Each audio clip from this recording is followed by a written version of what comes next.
Après un séjour à San Francisco en juillet, la comédienne Carole Deschantres était partie en Polynésie pour 6 semaines. Rencontre avec les tikis marquisiens, sculpture emblématique qui protège les habitants et éloigne les mauvaises énergies, navigation polynésienne entre les îles Marquises et les Tuamotu, séance de plongée avec 400 requins dans la passe sud de l'île de Fakarava. Le séjour de Carole Deschantres était synonyme de rêve éveillé.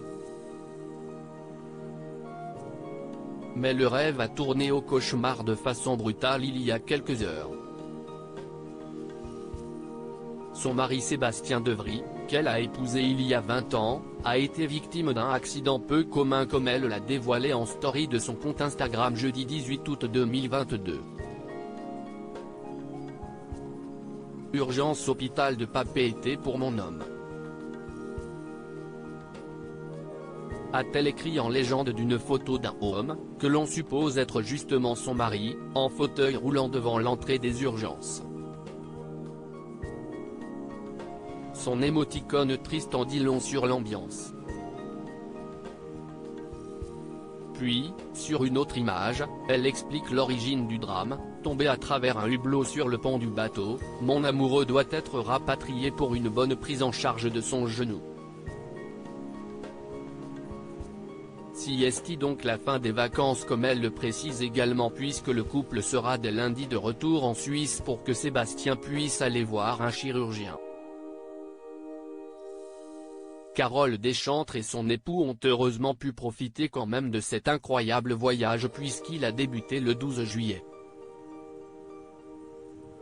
Ils étaient donc plutôt sur la fin de leur périple que sur le début, si est déjà ça de gagner. L'héroïne des mystères de l'amour et son discret époux sauront sans aucun doute se relever de cette épreuve comme ils l'ont toujours fait par le passé. Les différents cancers de la peau de Carole Deschantres, si est ensemble qu'ils les ont affrontés. Comme le dernier en date, opéré en mars 2022, situé cette fois au bras.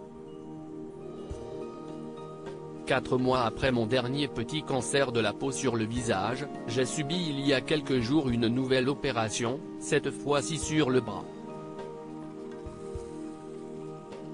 J'ai décidé d'en parler, de témoigner pour continuer la prévention dans laquelle je suis engagé depuis quelques années.